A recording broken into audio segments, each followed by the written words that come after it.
প্রিয়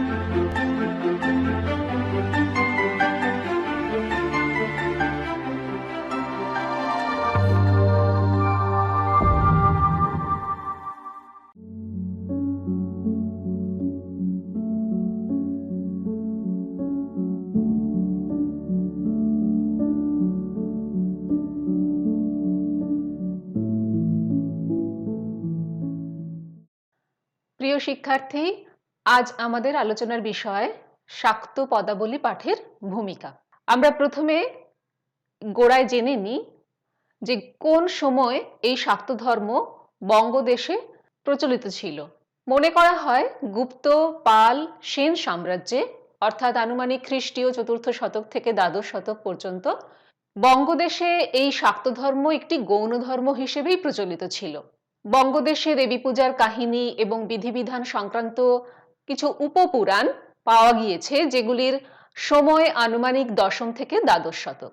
বঙ্গদেশে দেহভিত্তিক এবং শক্তিদেবী কেন্দ্রিক গুহ্য তন্ত্র সাধনা প্রাক ষোড়শ শতক পর্যন্ত একটি বিশেষ সম্প্রদায়ের মধ্যেই সীমাবদ্ধ ছিল বলে ধারণা করা হয়। খ্রিস্টীয় সপ্তদশ শতক থেকে বঙ্গভূমিতে শাক্ত ধর্ম ব্যাপক প্রসার লাভ করে এবং ভারতবর্ষের মধ্যে বঙ্গভূমিতেই শাক্ত ধর্মের প্রাধান্য এবং সমগ্র বাঙালি জাতির সাহিত্য সংস্কৃতিতে তার বহুল প্রভাব পাওয়া যায়। এই উদ্দেশ্যে আমরা আমাদের এই পাঠ কতকগুলি ভাগে ভাগ করেছি। প্রথমে আমরা জেনে নেব বঙ্গদেশে শক্তি সাধনা কেমন ছিল এবং যে শাক্ত সঙ্গীতগুলি পাওয়া যায় সেগুলি রচনার পটভূমি কি ছিল।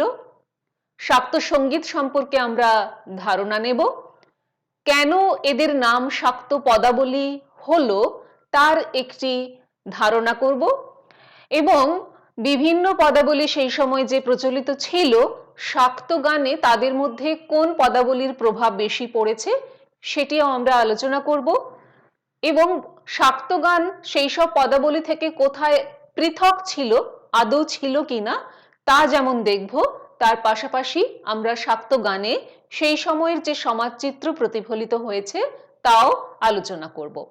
প্রথমে আসি শক্তি সাধনা। সাধনার অবলম্বন হলো লীলা। উমাকে অবলম্বন করে শাক্ত লীলার একটি গূঢ় অধ্যাত্ম সাধনার দিকও কিন্তু আছে। উমা অর্থাৎ গিরিরাজ হিমালয় মা মেনকার কন্যা।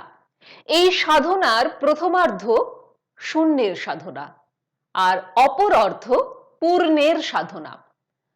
প্রথমে সবকিছু ত্যাগ করে শূন্যে পরিণত করা এবং সর্বশূন্যে প্রতিষ্ঠা লাভ করার পর সেই শূন্য থেকে ক্রমে পূর্ণের দিকে যাত্রা। অর্থাৎ এই জগৎ প্রথমে ত্যাগের দ্বারা তারপর ভোগ করতে হবে। মায়া ত্যাগ করে আমাদের সাধনার পূর্ণতা নয়, মায়াকে সরিয়ে সেখানে মহামায়ার প্রতিষ্ঠাই সাধনার পূর্ণতা। মহামায়া বাঁধেন না, বন্দী করেন না, তিনি মুক্তি দেন। এই মায়া মহামায়া মানবী দেবীর সহজ সমন্বয়ের সাধনার যে পটভূমি, তার মধ্যেই কিন্তু বঙ্গদেশের আগমনী বিজয়ার গানগুলি তৈরি হয়েছে। সব কবি যে উচ্চ স্তরের সাধক ছিলেন এমনটা নয়, তবে যারা তা ছিলেন তারা তাদের সাধনার মাধ্যমে জাতীয় মননকে এক বিশেষ স্তরে উন্নীত করতে পেরেছিলেন।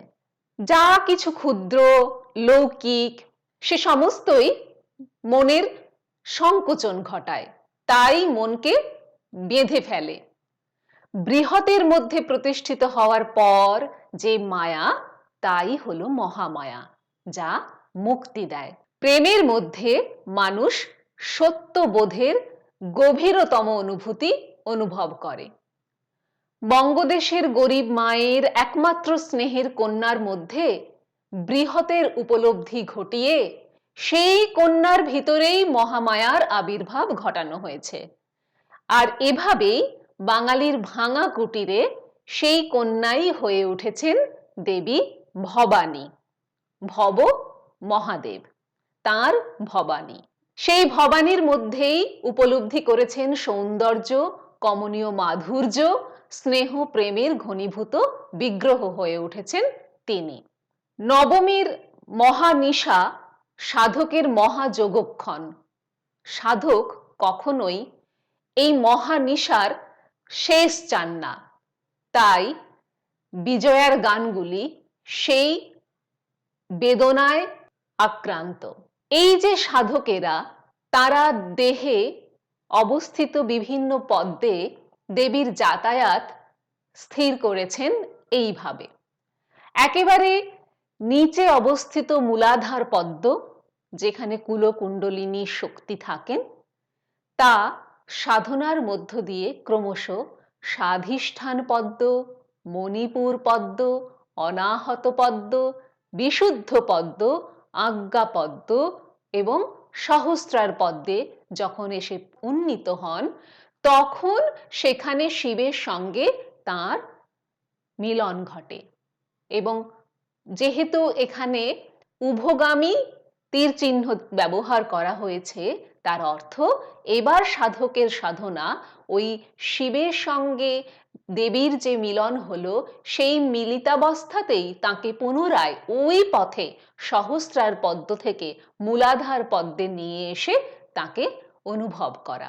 কিন্তু মূলাধার তত্ত্বে মাকে চিরদিন ধরে রাখা সম্ভব নয়। যে পথে উন্নীত হয়ে তিনি উমা মানে শঙ্করের সঙ্গে অবস্থান করেন, সেই একই পথে মূলাধারে তাদের নামিয়ে সেভাবেই উপলব্ধি করতে হবে, এমনটাই সাধকেরা মনে করতেন। এবং এও মনে করতেন তখনই দেহ মনের সকল স্তরে সমভাবে তাঁরা সাধনার ধন উমাকে বেঁধে রাখতে সমর্থ হবেন। এবার আমরা আলোচনা করব যে বঙ্গদেশে এই যে শাক্ত সঙ্গীত, তা ঠিক কোন সময়ে কোন প্রেক্ষাপটে রচিত হয়েছিল। বঙ্গদেশে শাক্ত সাহিত্যের একটি নতুন সংযোজন শাক্ত সঙ্গীত। অনেকের মতেই সাধক কবি রামপ্রসাদ সেনের হাত ধরে বঙ্গদেশে এই সঙ্গীতের জন্ম। রামপ্রসাদী গানের মাধ্যমে বাঙালি হৃদয়ের যুগসঞ্চিত যে রুদ্ধ আকুতি জমা ছিল, তা মায়ের কাছে এই গানের মাধ্যমে মুক্ত হলো। এই পথ ধরে অষ্টাদশ 19 শতক জুড়ে বাঙালি বহু শাক্তগীত পেল। অষ্টাদশ শতাব্দীর রাষ্ট্রীয় ও সামাজিক পরিস্থিতি মূলত এই গানের পথ খুলে দিয়েছিল। কিভাবে? আওরঙ্গজেবের মৃত্যুর পর বাংলায় মুর্শিদ কুলি খাঁ স্বঘোষিত নবাব হন এবং তারপর সুজা খাঁ, আলীবর্দী খাঁ, সিরাজদৌল্লা, এরা প্রত্যেকেই নিজেদের ক্ষমতার অপব্যবহার করে স্বায়ত্ত শাসন চালান। দেশের সর্বত্র ভয়ঙ্কর অত্যাচার, অবিচার, জমিদারদের চাপ দিয়ে রাজস্ব আদায়, অনাদায়ে সম্পত্তি নিলাম, দীর্ঘমেয়াদী কয়েদবাস, নানা উপায়ে রাজকর বৃদ্ধি, সব মিলিয়ে রাজা, জমিদার, প্রজা সকলেই পর্যুদস্ত। এর উপর শুরু হয় মগ ও ফিরিঙ্গি পর্তুগিজ দস্যুদের অত্যাচার। এই অত্যাচারে দক্ষিণ পূর্ব বঙ্গ এবং সুন্দরবন একেবারে শ্মশান ভূমিতে পরিণত হয়। এর ওপরে মহারাষ্ট্রীয় অশ্বারোহী দস্যু কুখ্যাত বর্গীরা রাজস্বের চতুর্থ ভাগ চৌথ আদায়ের জন্য বাঙালির জীবনে প্রবল লুটপাট চালায়। এদের হাত থেকে না নবাব, না রাজা, না বণিক, না গ্রামবাসী কেউই নিস্তার পাননি। এই চূড়ান্ত অব্যবস্থার সময় প্রত্যেকেই এক সর্বদুঃখ হরণে এবং বরাভয় দানে সক্ষম আশ্রয় খুঁজছিলেন। ততদিনে বৈষ্ণব ধর্মে দুর্বলতা বেড়েছে, আবেগ দুর্বল হয়েছে, ভাবালুতা এসেছে, সেই সঙ্গে গুরুবাদ সর্বস্ব ব্যভিচারও শুরু হয়ে গেছে। এই রকম এক বিপন্নতার মুখে মাতৃচরণে শরণ নেওয়ার ঘটনা আগেও কিন্তু ঘটেছে। আমরা দেখব সপ্তদশ শতকে চাঁদ রায়, কেদার রায়, যশোররাজ প্রতাপাদিত্য, এরকম অনেকেই কিন্তু শক্তির উপাসক ছিলেন। এবং এই সময় এই যে বিপন্নতা, তখন শক্তির উপাসনা যেন তাদের কাছে সব থেকে বেশি আশ্রয়যোগ্য হয়ে উঠল। বঙ্গভূমির বিভিন্ন প্রান্তের ছোট বড় বহু সাধক কবি গান বাঁধলেন। সেই সব গান কেউ মালসী, কেউ প্রসাদী সঙ্গীত, কেউ শ্যামা সঙ্গীত নামে অভিহিত করলেন। শাক্ত সঙ্গীতগুলি মুখ্যত সাধন সঙ্গীত, তবে কবিওয়ালা বা পাঁচালীওয়ালাদের হাতে কিছু গান ভক্তি আকুতি প্রকাশের মাধ্যমও হয়ে উঠেছে। তাহলে শাক্ত সঙ্গীতগুলি মূলত দুই ভাগে বিভক্ত, এক প্রকার বিশুদ্ধ সাধন গীতি, দুই হচ্ছে লীলাশ্রিত সাধন গীতি। বিশুদ্ধ সাধন সঙ্গীতে বঙ্গদেশে সেই সময় যে সকল মাতৃ সাধনার প্রচলন ছিল তাদের বিবরণ পাওয়া যায়। ভক্তি এবং যোগ আশ্রয় করে তান্ত্রিক গুহ্য সাধনার বর্ণনা, তার মধ্যে সাধকগণের বিবিধ অতীন্দ্রিয় অনুভূতির প্রকাশ, এ সমস্তই সেই গানে চোখে পড়ে। আর উল্টো দিকে দেবীকে অবলম্বন করে মর্ত জীবনের প্রতিচ্ছায়ায় লীলা বিস্তার করা হয়েছে লীলা সঙ্গীতে। আগমনী ও বিজয়ার গানগুলি মুখ্যত লীলা গীতি, তবে সেই সঙ্গে একটি সাধনার দিকও যে এখানে নেই তেমনটা নয়। আগমনী ও বিজয়া গানগুলি ব্যতীত আর যে গানগুলি সেগুলি বিশুদ্ধ সাধন সঙ্গীত। এই বিশুদ্ধ সাধন সঙ্গীত এবং লীলাশ্রিত সাধন সঙ্গীত, এদের যে সাধন প্রক্রিয়া এবং আস্বাদন কিছুটা হলেও আলাদা। সাধক রামপ্রসাদ তাঁর কালী সাধনার মধ্য দিয়ে শক্তি সাধনায় এক নবরূপ আনলেন। রামপ্রসাদ যখন আবির্ভূত হন তিনি শক্তি সাধনার দুটি ধারা পান, এক গুহ্য সাধনার ধারা, আর দুই বহু অর্থ ব্যয় করে জাঁকজমক করে ষোড়শ বা ততোধিক উপচারে মৃন্ময়ী কালী প্রতিমার পূজা। এবং একটি বিশেষ সম্প্রদায়ের মধ্যেই এই গুহ্য সাধনার ধারা প্রচলিত ছিল। আর পূজার চলাকারী দল এতটাই সম্প্রদায় চেতনায় উগ্র মনোভাবা ছিলেন যে বৈষ্ণব ধর্ম বিদ্বেষ এই সাধনার উল্লেখযোগ্য অঙ্গ হয়ে উঠেছিল। সেই জন্য বঙ্গদেশে রামপ্রসাদ যখন তার সাধনা নিয়ে এলেন, তিনি তার কালী সাধনায় সর্বপ্রকার সাম্প্রদায়িক গণ্ডির ঊর্ধ্বে এলেন এবং একটি সর্বজনীন চেহারা দিলেন সেই সাধনাকে। আগমনী এবং বিজয়া পর্বের গানের জন্ম মূলত অষ্টাদশ ও 19 শতক, এবং এই কবিরাও মধ্যবিত্ত এবং নিম্ন মধ্যবিত্ত সমাজ থেকে আগত। ফলে আগমনী এবং বিজয়ার গানের মধ্য দিয়ে অষ্টাদশ এবং 19 শতকের বাঙালি মধ্যবিত্ত এবং নিম্ন মধ্যবিত্ত সমাজের বাস্তব চিত্র জীবন্ত হয়ে উঠেছে। মর্ত জীবনের সকল দুঃখ দৈন্য যেন দেবত্বের স্পর্শে এসে মহিমান্বিত করে মানুষ যেন সেখানে দেবত্বের সন্ধান করেছেন। তাই বিমূর্ত তত্ত্বকে মূর্তির ভিতর দিয়ে ব্যক্ত করে তার সঙ্গে কন্যা সন্তানের যোগ ঘটানো হয়। তারপর মায়ার বিস্তার করে মানবীর মধ্যে মহামায়াকে হৃদয় দিয়ে নিবিড়ভাবে আস্বাদন করার উপায়ই হলো আগমনী সঙ্গীত। আর ওদিকে বিজয়ার গানে বেজে ওঠে বিদায়ের করুণ সুর। দেবী ফিরে গেলে রূপ থেকে স্বরূপে ফিরে শিবঙ্গে বিলীন হয়ে যাবেন, ফলে তখন আর মায়ের পক্ষে খবর পাওয়া সহজ নয়। তাই নবমী নিশি মায়ের কাছে কখনোই কাম্য নয়। কিন্তু সাধক মন তপস্যা যোগ সাধনা বিচার বুদ্ধি এসব নয়, প্রেমের আকর্ষণে মাকে নিকটতম করে রূপ রস এসবের মধ্য দিয়ে নিত্য আস্বাদন করতে চান। অমূর্ত তত্ত্বকে মূর্তির মধ্যে এনে তাই শূন্যকে পূর্ণ করে সাধক তাঁর সাধনাকেও পূর্ণতা দিতে চান। বঙ্গদেশে শাক্ত গানের নাম শাক্ত পদাবলী হওয়ার পেছনে কি কারণ ছিল? বঙ্গদেশে বৈষ্ণব পদাবলীর প্রসিদ্ধি সর্বজনবিদিত। সেই প্রসিদ্ধি অনুসরণে শাক্ত সঙ্গীতগুলিও পরিচিতি পায় শাক্ত পদাবলী নামে। অবশ্যই এই নামটি আধুনিক, তবে উভয় পদাবলীর মধ্যে কিছু মিল তো আছেই। খ্রিস্টীয় চতুর্দশ থেকে অষ্টাদশ শতকে হাজার হাজার বৈষ্ণব পদ রচনার মূল ভিত্তি ছিল মধুর রস, কারণ বৈষ্ণব কবিদের একমাত্র অবলম্বনই ছিল প্রেম। মাতৃদেবীর ইতিহাসে পার্বতী উমার ধারা এবং অসুরনাশিনী দেবীর ধারা পৌরাণিক যুগে এসে একাকার হয়ে যায়। বাঙালি শাক্ত কবিরা ঐতিহ্য সূত্রে মায়ের এই মিশ্র রূপ পেলেও শেষ পর্যন্ত তাঁরা মায়ের মধুর রূপের দিকেই কিন্তু ঝুঁকেছেন। সেই সূত্রে কন্যা রূপে স্বামী গৃহ থেকে পুত্র কন্যা নিয়ে বাপের বাড়ি আগমন, 3 দিন আনন্দের পর চোখের জলে স্বামী গৃহে প্রত্যাবর্তন, এই সত্য অবলম্বনে আগমনী ও বিজয়া সঙ্গীতের জন্ম। তাই এই বঙ্গভূমিতে মায়ের মাধুর্যময়ী মূর্তি, পদের মধুর ভাব এবং ভাষা প্রত্যক্ষভাবে বা পরোক্ষে বৈষ্ণব পদকেই স্মরণ করায়। এবারে আমরা দেখে নেব বৈষ্ণব পদাবলীর কোন কোন প্রভাব শাক্ত গানে এসে পড়েছে। চর্যাগীতি, বাউল পদাবলী এগুলির সঙ্গে অতি সামান্য কিছু সাদৃশ্য থাকলেও বাংলার শাক্ত গানে মূলত বৈষ্ণব পদের প্রভাবই সর্বাধিক। শাক্ত পদাবলীতে দেবীর যখন রূপবর্ণনা করা হয়েছে, সেই সময়ে বৈষ্ণব সাহিত্যের রাধার রূপবর্ণনার প্রভাব কিন্তু তাতে পাওয়া গিয়েছে। যেমন মহারাজ শিবচন্দ্র রায় যখন লিখছেন, নীল বরণী নবীনা রমণী নাগিনী জড়িত জটা বিভূষণী নীল নলিনী জিনী ত্রিনয়নী নিরখিলাম নিশানাথ নিভাননী। অন্যদিকে মহাতাব চাঁদ যখন লিখছেন, তখন তার যে ভাষাবন্ধ তাও কি মধুর।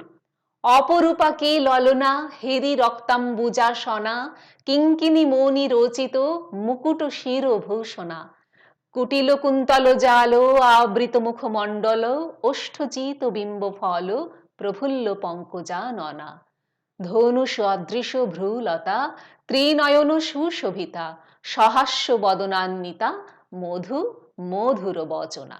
আমরা একই রকম পাবো রামপ্রসাদ সেনের গানেও।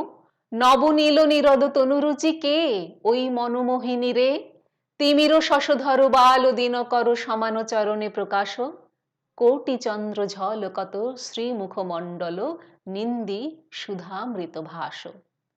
দেবীর হাতে যে ভয়াল করবাল, যা নিয়ে দেবী অসুর বিনাশ করতে উদ্যত, বাঙালি কবিতা রূপান্তর করে নিলেন, ভুবন ভুলালে রে কার কামিনী ওই রমণী বামারও করে করালো শোভিছে ভালো করবালো যেন সৌদামিনী। মহারাজ হরেন্দ্র নারায়ণ রায়ের গানে আমরা এমনটিই পাচ্ছি।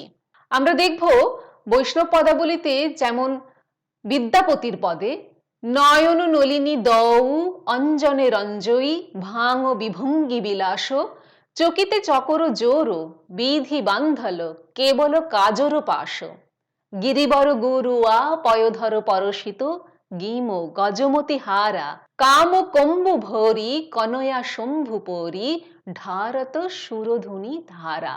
বা চণ্ডীদাস যেমন লিখেছেন, রমণীর মণি পেখনু আপনি ভূষণ সহিত গায় দেখিতে দেখিতে বিজুরি ঝলকে ধৈরজে ধৈরজে যায়। আমরা শাক্ত সাধক অপর কবি কমলাকান্ত ভট্টাচার্যের গানেও পাব মজিল মনভ্রমরা কালীপদ নীল কমলে। কবি কমলাকান্ত দেহস্থ ষট চক্রে দেবীর অভিসার বর্ণনা যখন করেছেন, তখন কিন্তু বৈষ্ণব সাহিত্যে রাধার যে অভিসার বর্ণনা তাকেই অনুসরণ করেছেন।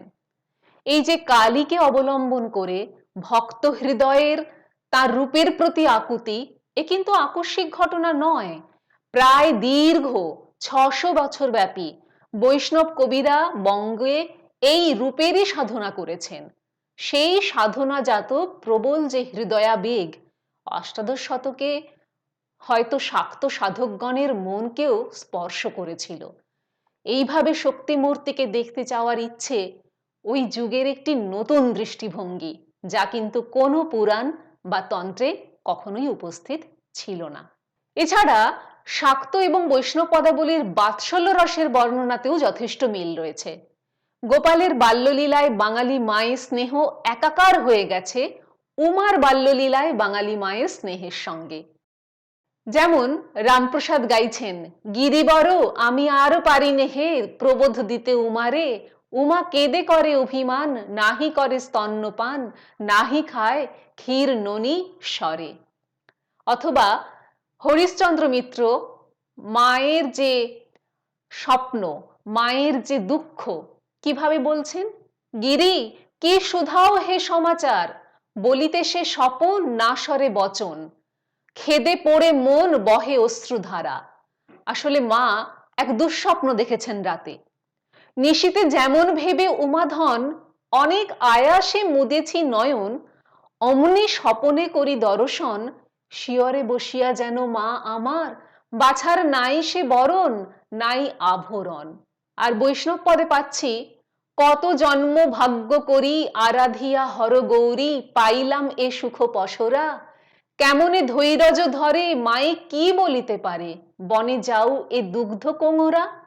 বসন ধরিয়া হাতে ফিরে গোপাল সাথে সাথে, দণ্ডে দণ্ডে 10 বার খায়, এহেন দুধের বাছা বনেতে বিদায় দিয়া, কেমনে ধরিবে প্রাণ মায়। আমরা জানি বলরাম দাসের বিখ্যাত সেই বাৎসল্য রসের পদের কথা। কেবলমাত্র শাক্ত পদাবলী আর বৈষ্ণব পদাবলীতে বাৎসল্যের লীলা ক্ষেত্রটিই ভিন্ন।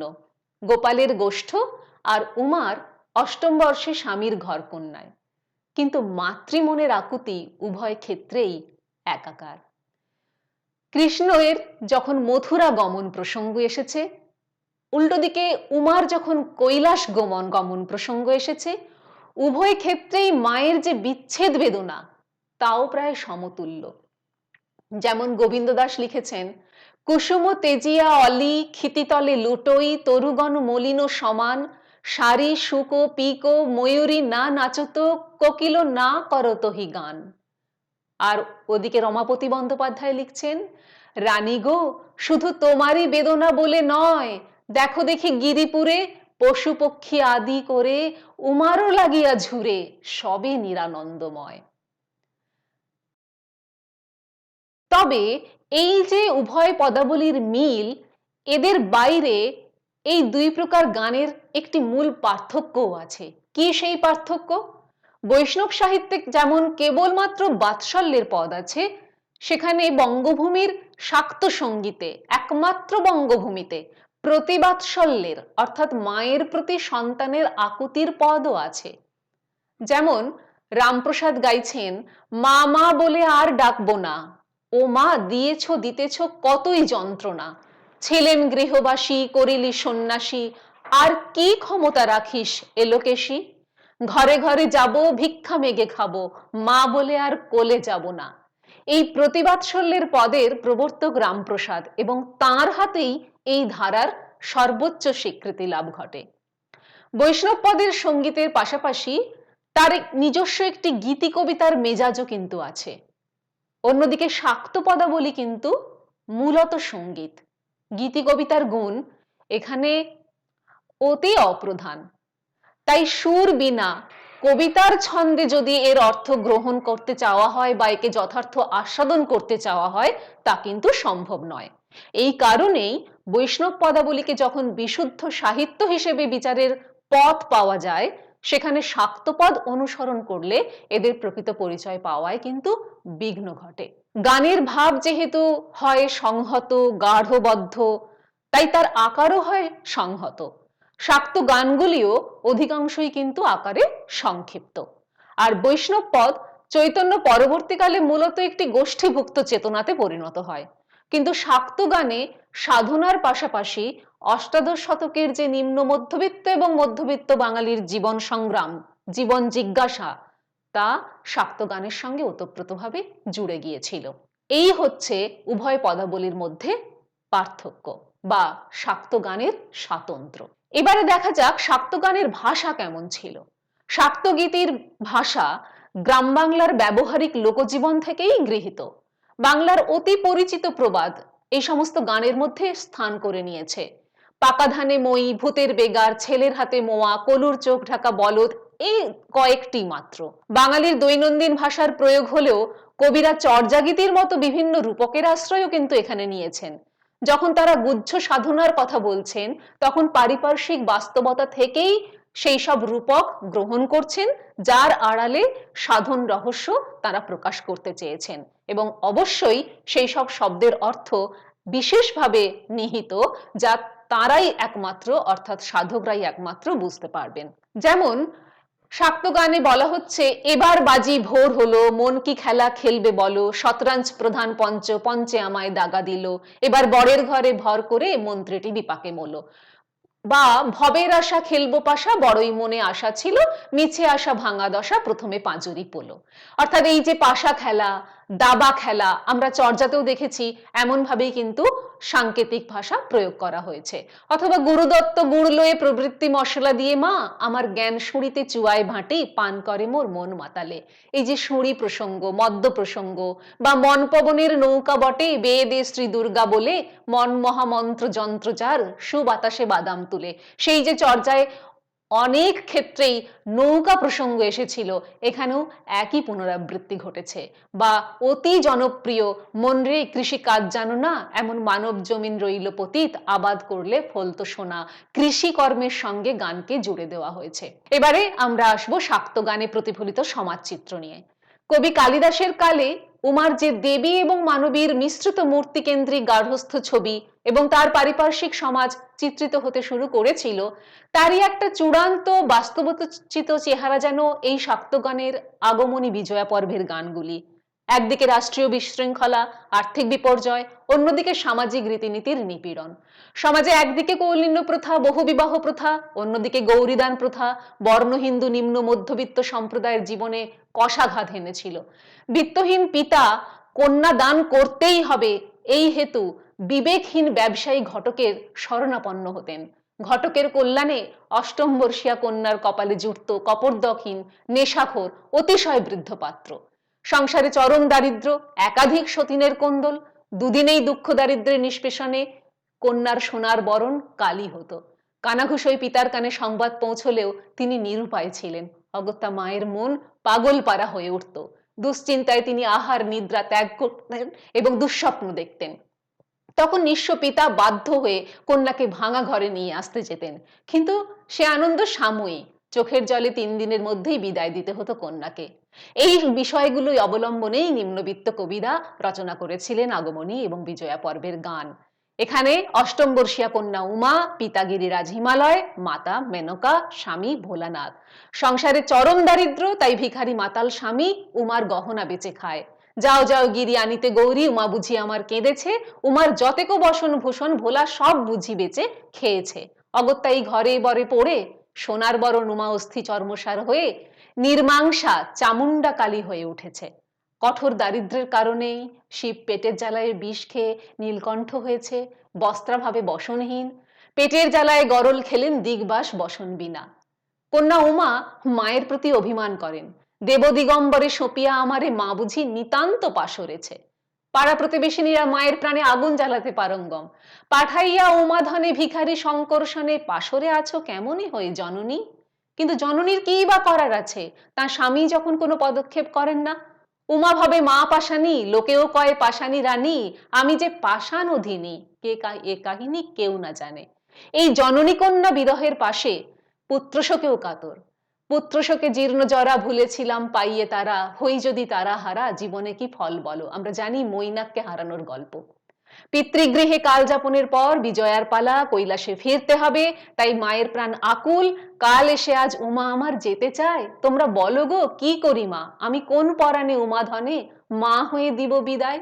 মায়ের তাই ব্যাকুল প্রার্থনা, ওরে নবমী নিশি না হই ওরে অবসান, রজনী রজন জননী তুমি পোহায় না ধরি পায়, তুমি না সদয় হলে উমা মোরে ছেড়ে যায়। শাক্ত তত্ত্ব আর শাক্ত গান কখনোই এক নয়। এই যে বাঙালি শাক্ত গান, দেবীর সঙ্গে মানবীয় প্রেমে এগুলি যুক্ত।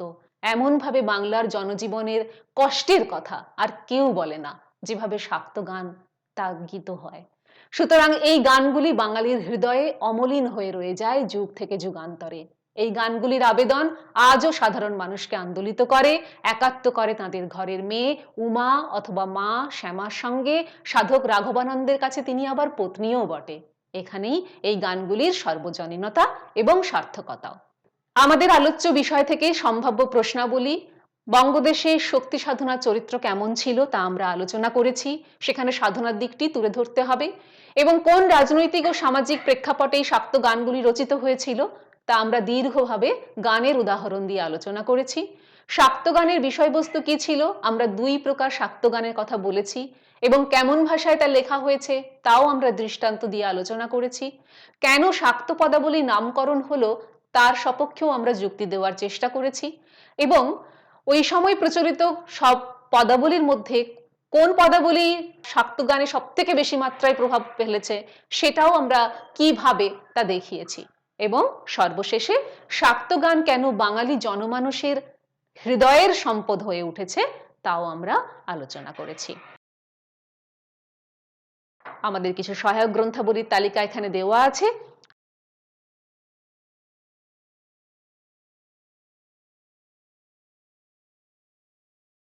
আজকের আলোচনা এখানে এই পর্যন্তই। ধন্যবাদ।